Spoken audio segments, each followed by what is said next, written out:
चलिए, तो क्वेश्चन आपका यहाँ पर हिस्ट्री में दिया गया है, सिंधु घाटी सभ्यता एवं वैदिक संस्कृति से क्वेश्चन दिया गया है कि सिंधु सभ्यता स्थल मोहनजोदड़ो का खोजकर्ता किसे माना जाता है।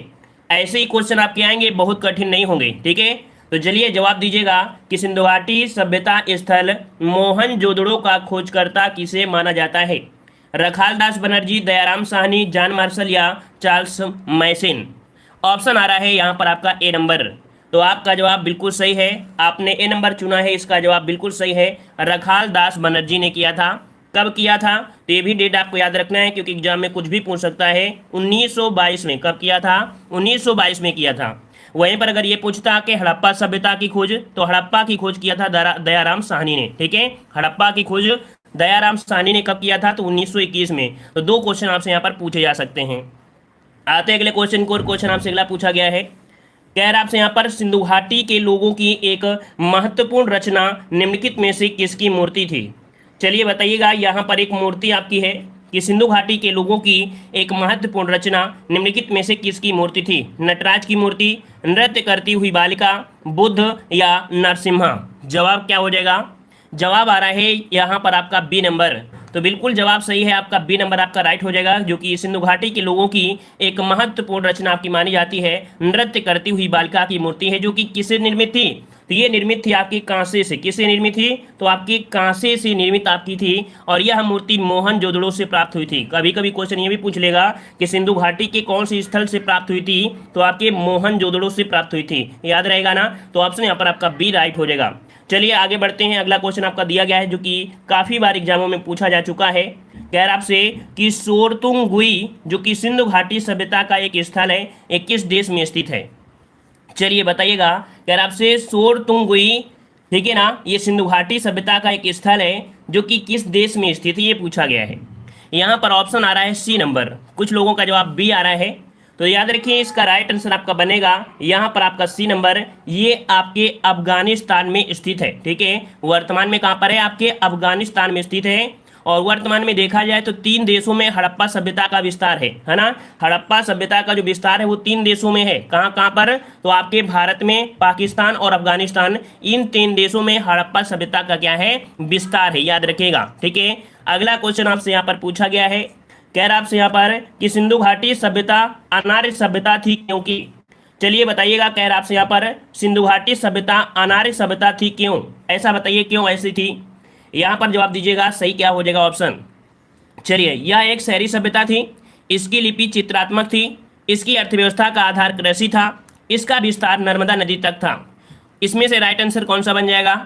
चलिए, कुछ लोग यहाँ पर जवाब दे रहे हैं बी नंबर, कुछ लोग जवाब दे रहे हैं ए नंबर।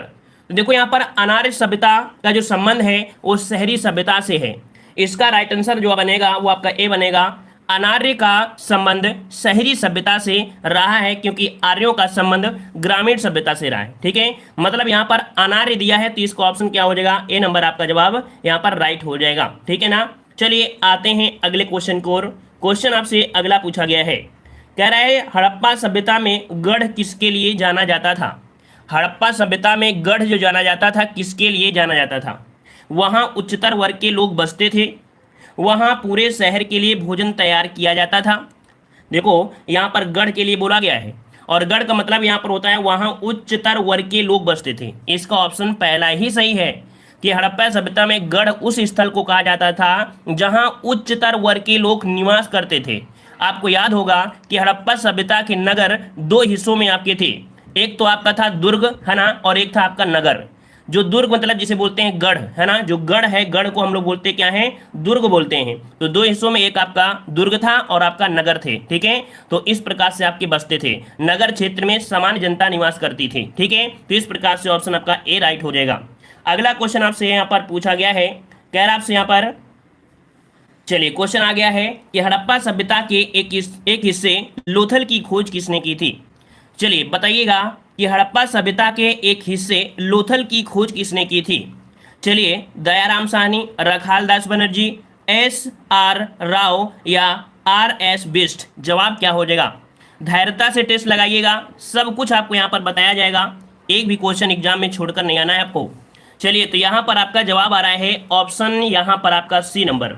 ये आपके हैं SR राव, ठीक है। हड़प्पा सभ्यता के एक हिस्से लोथल की खोज किसने, तो आपके SR राव ने की थी, ठीक है। आपको याद होगा, अगर आपने पढ़ा होगा कि जो आपका ये है, ये अहमदाबाद जिले के जो गुजरात में है ना, तो सरागवाह एक ग्राम है, ठीक है। वहीं पर आपका है, भोगवा नदी के तट पर आपका स्थित है, ठीक है। भोगवा नदी के तट पर आपका स्थित है और इसकी खोज की गई थी 1954 में, इसकी खोज की गई थी, ठीक है। जो कि लोथल जो था हड़प्पा कालीन एक सबसे बड़ा बंदरगाह हुआ करता था, ठीक है। लोथल जो था ये हड़प्पा काल का सबसे बड़ा बंदरगाह हुआ करता था। आते हैं अगले क्वेश्चन की ओर। क्वेश्चन आपसे अगला पूछा गया है, कह रहा है निम्नलिखित में से सैंधव स्थलों में से कौन सा स्थल उत्तर प्रदेश में स्थित नहीं था। ये बताइएगा कि जो सैंधव स्थल है इस समय आपकी कौन सा स्थल है जो उत्तर प्रदेश में स्थित नहीं था। हुलास, आलमगीरपुर, मांडी और आपका दधेरी। इसका राइट आंसर आपसे पूछा गया है। चलिए, काफी लोग जवाब दे रहे हैं यहाँ पर डी नंबर, कुछ लोग जवाब दे रहे हैं ए नंबर। तो देखिए यहाँ पर सही जवाब क्या बनेगा। देखो, आपने हुलास तो आपने यूपी जीके में पढ़ा होगा, तो हुलास तो आप आसानी से जान सकते हैं क्योंकि ये पड़ता है आपके सहारनपुर में। कहाँ पर पड़ता है, ये सहारनपुर में है, तो आपको पता है कि आपके यूपी में है ना। वहीं पर आपका आलमगीर उत्तर प्रदेश में कहाँ पर है, तो आपके मेरठ में है ना, मेरठ में आपका है। वहीं पर जो आपका मांडी है, मांडी उत्तर प्रदेश के मुजफ्फरनगर में है। कहाँ पर है, मुजफ्फरनगर में है, तो ये भी यूपी में है। लेकिन यहाँ पर जो दिया है दधेरी, दधेरी आपके उत्तर प्रदेश का नहीं है, तो आपका जवाब क्या बनेगा, यहाँ पर आपका डी नंबर राइट हो जाएगा। क्लियर है। चलिए आगे बढ़ते हैं। क्वेश्चन आपसे अगला पूछा गया है। चलिए, क्वेश्चन आपका आ चुका है जो कि आपने हमेशा से पढ़ा होगा। ये जो आपके जीवन के आयु के आरोही क्रम में दिए गए हैं, जो आपकी सभ्यता है, मतलब आर्य सभ्यता में मनुष्य के जीवन के आयु के आरोही क्रमानुसार निम्नलिखित चरणों में से कौन सा विकल्प सही है। चलिए, तो सबसे पहले क्या आता है, सबसे पहले आपका आता है कि आप लोग क्या हो, ब्रह्मचर्य का पालन करें। कहा जाता है कि 25 वर्ष तक ये ब्रह्मचर्य का पालन करते थे। ब्रह्मचर्य के बाद वो शादी, मतलब कह सकते हैं 25 वर्ष के बाद इनकी शादी होती थी और ये अपने गृहस्थ जीवन में व्यतीत हो जाते थे। लगभग 25 वर्ष तक ये गृहस्थ जीवन में रहते थे और इसके बाद ये वन को चले जाते थे आपके 25 वर्ष, और इसके बाद संन्यास। 25-25 करके पहले के हिसाब से देखा जाए तो 100 वर्ष माना जाता था। तो यहाँ पर ऑप्शन आपका पहला ही जवाब आपका हो जाएगा, ब्रह्मचर्य, फिर गृहस्थ, फिर वानप्रस्थ, फिर इसके बाद संन्यास होता है, ठीक है। आते हैं, हाँ, यहाँ पर लास्ट में क्या हो जाते हैं, कंडा में चले जाते हैं। चलिए, बहुत अच्छे। आते हैं अगले क्वेश्चन की ओर। क्वेश्चन आपसे अगला पूछा गया है, कह रहा है निम्नलिखित में से कौन सी जनजाति सभा सामान्य रूप से जनजाति सरदार अर्थात मुखिया के चुनाव में शामिल होती थी। यहाँ पर बताइएगा कि जनजाति सभा जो सामान्य रूप से थी वो मुखिया के चुनाव में शामिल होती थी। कौन शामिल होती थी, यहाँ पर ये है आपकी समिति। इसका राइट आंसर आपका बनेगा कौन सा, ए नंबर आपका हो जाएगा कि ऋग्वेद में। कब की बात हो रही है, ऋग्वेद की बात है कि ऋग्वेद में समिति का जो उल्लेख हुआ है 9 बार हुआ है, ठीक है। ऋग्वेद में 9 बार इसका उल्लेख मिलता है और समिति को विश्व का जन साधारण की आगाज या आवाज कहा जाने वाला एक है, जो कि यहाँ पर ऑप्शन क्या बन जाएगा, ए नंबर आपका राइट हो जाएगा, ठीक है ना। चलिए आते हैं अगले क्वेश्चन को। क्वेश्चन आपसे अगला पूछा गया है, कह रहा है अस्तोमा सदगमय का उल्लेख सर्वप्रथम कहाँ हुआ था। चलिए अगले क्वेश्चन को जवाब दीजिए। अस्तोमा सदगमय का उल्लेख सर्वप्रथम हुआ, ये कहाँ हुआ था। ऑप्शन यहाँ पर आपका ऋग्वेद आ रहा है, लगभग सभी का जवाब है बी, ऋग्वेद आपका जवाब बिल्कुल राइट हो जाएगा। ऋग्वेद में, ऋग्वेद देखा जाए तो ये क्या है, ऋग्वेद एक संहिता है। क्या है आपकी, एक संहिता है ऋग्वेद, ठीक है, जिसमें से क्या है आपके 10 मंडल हैं और 1028 सूक्त हैं, ठीक है। 10 मंडल हैं और 1028 सूक्त हैं। इसी में सर्वप्रथम अस्तोमा सदमय का उल्लेख हुआ था, ठीक है। आते हैं अगले क्वेश्चन को, और क्वेश्चन आपके आ गया है सामने, कह रहा आपसे कि वैदिक धर्म का मुख्य लक्षण इनमें से किसकी उपासना थी। जो वैदिक धर्म थे, वैदिक धर्म में जो उपासना करते थे वो किसकी करते थे, प्रकृति की, पशुपति की, देवी माता की या त्रिमूर्ति की। तो क्वेश्चन को समझ कर ही जवाब दीजिएगा, क्योंकि यहाँ पर वैदिक धर्म दिया गया है, ना कि और भी कोई ऑप्शन दिया है। तो वैदिक धर्म जो आपका था वो लोग जिसे देखते थे, याद रखिए वैदिक धर्म में क्या लक्षण था, जो चीज उनको दिखाई देती थी उसी को वो उपासना करते थे, उसी की वो पूजा करते थे।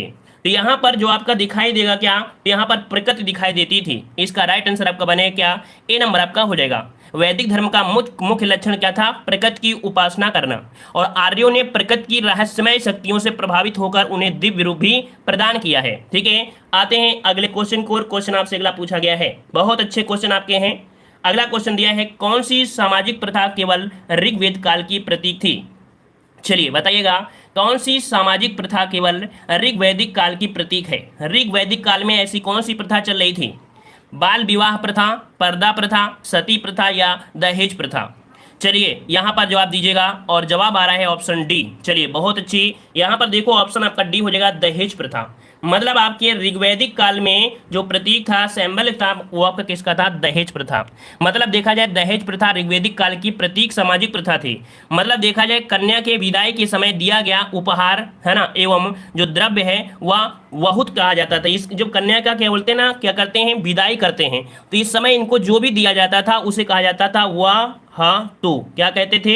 यहाँ पर वाहतु कहा जाता था, वाहतु। यहाँ पर आपका है वाहतु कहा जाता था। ठीक है, और आते हैं अगले क्वेश्चन की ओर। क्वेश्चन आपसे अगला पूछा गया है, मतलब दहेज की प्रथा बहुत पहले से चल रही है, तो फिर आजकल दहेज क्यों ना मांगे लोग, है ना? जब पहले से ही दहेज चल रहा है तो अब फिर दहेज तो आपका कॉमन हो गया है ना? चलिए बताइए, निम्न में से उपनिषद किसकी व्याख्या करता है? चलो आजकल अगर लड़का भी ना मांगे, लड़का चाहे कि हम दहेज नहीं मांगेंगे, लेकिन जो लड़की होगी तो कहेगी हमारे पिताजी से इतना मांग लेना, है ना, पिताजी हमारे दे देंगे, पिताजी के पास बहुत पैसा है। तो भाई लड़के नहीं, लड़कियां खुद ही मांग लेते हैं अपने आराम के लिए, है ना? चलिए बताइए, निम्न में से उपनिषद किसकी व्याख्या करता है? चलिए इसलिए फोन पहले से नहीं देना चाहिए। चलिए जवाब दीजिए, 13 नंबर में सही जवाब क्या हो जाएगा? तो देखो यहाँ पर आपका हो जाएगा, उपनिषद किसकी व्याख्या करता है? ये करता है आर्यों के दर्शन और सिद्धांत की। किसकी करता है? आर्यों के दर्शन और सिद्धांतों की व्याख्या करता है, जो आपका उपनिषद दिया गया है। ठीक है, चलिए आगे बढ़ते हैं। क्वेश्चन आपसे अगला पूछा गया है, यहाँ पर दिया गया है क्या? क्वेश्चन दिया है, सबसे प्राचीन उपनिषद किसे माना जाता है? चलिए बताइए, सबसे प्राचीन उपनिषद किसे माना जाता है? यहाँ पर जवाब सही क्या हो जाएगा? चलिए यहाँ पर देख सकते हैं, सबसे प्राचीन का जवाब आ रहा है ऑप्शन यहाँ पर आपका ए नंबर।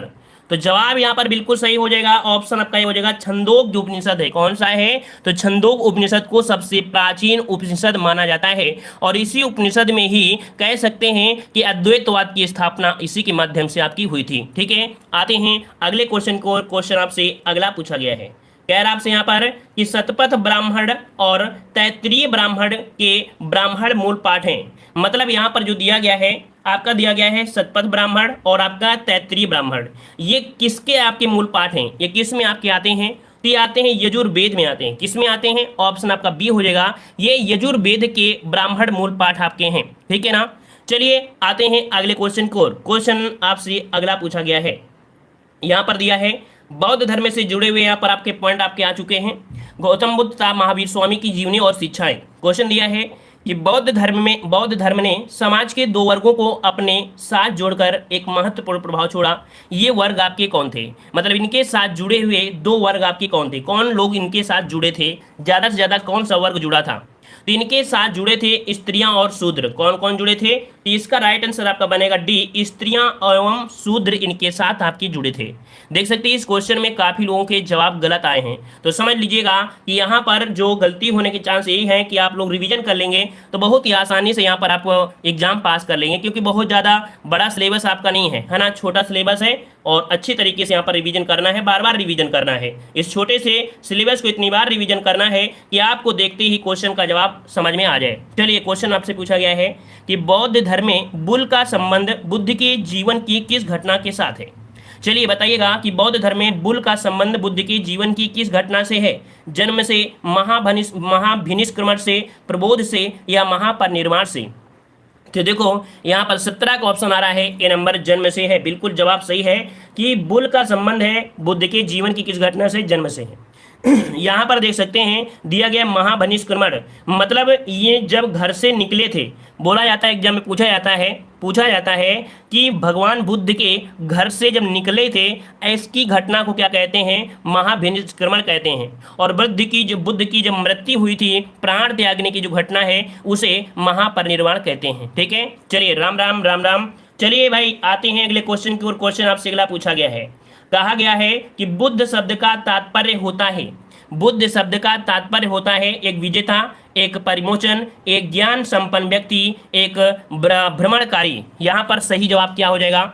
लॉक करिए, इस प्रश्न का सही आंसर क्या हो सकता है?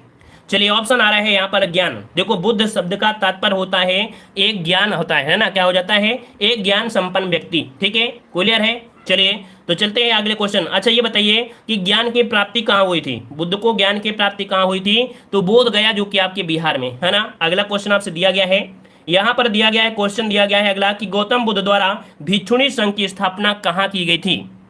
चलिए बताइएगा, लाइक भी कर दीजिए भाई, जितने लोग जुड़े हैं उतने लोग तो लाइक कर दिया करें। जो लोग ऑफलाइन है वो लोग बिना कहे लाइक कर देते हैं, आप लोग जितने लोग जुड़े रहते हैं उतने लोग यहाँ पर लाइक जरूर कर दिया करें। चलिए बताइए गौतम बुद्ध द्वारा भिक्षुणी संघ की स्थापना कहाँ की गई थी। जवाब यहाँ पर आ चुका है, ऑप्शन आ रहा है यहाँ पर आपका सी नंबर, आपके वैशाली में। कहाँ पर की गई थी, वैशाली में की गई थी, आपके आम्र वाटिका में। कहाँ पर, वैशाली में एक जगह पड़ती है आम्र वाटिका। ठीक है, कहाँ पड़ती है, तो आपकी पड़ती आम्र वाटिका है, यहाँ पर इसकी वाटिका, इसकी स्थापना यहाँ पर की गई थी। ठीक है ना। और इस संघ में प्रवेश पाने वाली प्रथम महिला का नाम बताइए।